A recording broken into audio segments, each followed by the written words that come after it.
আরও একটি ইউকের স্টুডেন্ট ভিসা সাকসেস নিয়ে আপনাদের মাঝে হাজির হলাম। সো আমাদের সাথে আছে জাতুল আকমাম রাহি ভাই। সো ভাইয়া, তো আপনি রিসেন্টলি ইউকের ভিসা পেয়েছেন, সো আপনার ভিসাটা কাইন্ডলি দেখাবেন আপনার। ভাইয়া, তো আপনি রিসেন্টলি ভিসা পেয়েছেন, এখন আপনার এই যে ভিসা পেলেন এইটার জন্য আপনার অনুভূতি কি এবং আপনি কোন ইউনিভার্সিটি যাচ্ছেন, কোন সাবজেক্টে যাচ্ছেন, কাইন্ডলি দর্শকের উদ্দেশ্যে বলবেন। অবশ্যই আমি রেক্সাম ইউনিভার্সিটিতে যাচ্ছি MBA করার জন্য।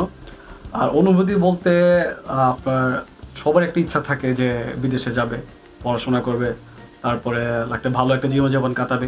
তো এটা নিয়ে সবার যে ধরনের এক্সপেকটেশন থাকে, আশা থাকে, খুশি থাকে, আমারও এটা তাই, আমি অনেক খুশি।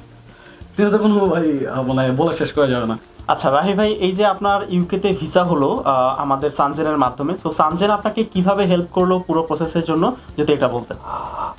ধন্যবাদ ভাই। আমি ফার্স্টে আসছিলাম আমার এক ফ্রেন্ডের মাধ্যমে, তারপরে আপনাদের কথা বললো এবং আপনি আমার ফ্রেন্ডের খুব কাছের একজন মানুষ ছিলেন।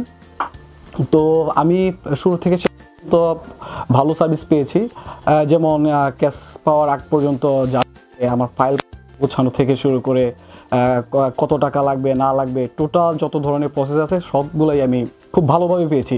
আর আমি মনে করি যে আমি যে ধরনের সার্ভিসটা পেয়েছি সেনজেন থেকে, এটা সম্ভবত কোথাও আর পাবো না, এত ভালো সার্ভিস।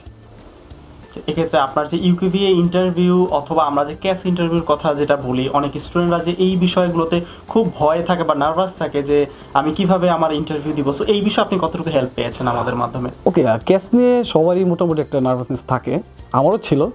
বাট আপনাদের মাধ্যমে যে ধরনের সহযোগিতা পেয়েছি, সাপোর্টটা পেয়েছি, এটা পেয়ে আমি মনে করি যে আমার প্রায় 50% ভয় চলে গিয়েছিল। খুব ভালোভাবে প্রিপারেশন নেওয়া হয়েছিল, প্রায় একদিন পর আমার মক নেওয়া হতো। যখন আমি ভালোভাবে 100% মকে আমি আপনাদের এখানে পাস করলাম, পাস করার পরে আমি এক্সামে বসছি এবং আলহামদুলিল্লাহ আমি এক চান্সে পাস করে গেছি। আমার ক্যাশের রেজাল্ট আসছিল একদিন পরেই, আমি ক্যাশ পেয়ে যাই, মানে এক্সামটা পাস করি।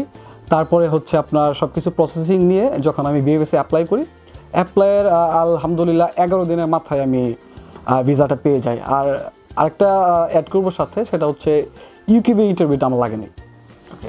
তার মানে আপনি বলছেন যে আলহামদুলিল্লাহ যে আপনার ইউকেভি ইন্টারভিউ হয়নি। তো অনেকেই তো এখন ইউকেভি ইন্টারভিউ নিয়ে খুবই ভয়ে থাকে। সো এই ক্ষেত্রে আমি মনে করি যেটা স্টুডেন্টের জন্য আমি বলবো, যারা আর্লি প্রসেস করে অথবা ফুল টিউশন ফি যদি পে করে, এই ধরনের বেশ কিছু ক্রাইটেরিয়া আছে, এগুলো যদি মেনটেন করে সেক্ষেত্রে কিন্তু আমরা অনেক ক্ষেত্রেই ইউকেভি ইন্টারভিউটাও অ্যাভয়েড করতে পারি চাইলে। যদি এটা সব ক্ষেত্রে প্রযোজ্য নয়, বাট এটা আমি জাস্ট হচ্ছে স্টুডেন্টের সুবিধার ক্ষেত্রে বলে রাখলাম।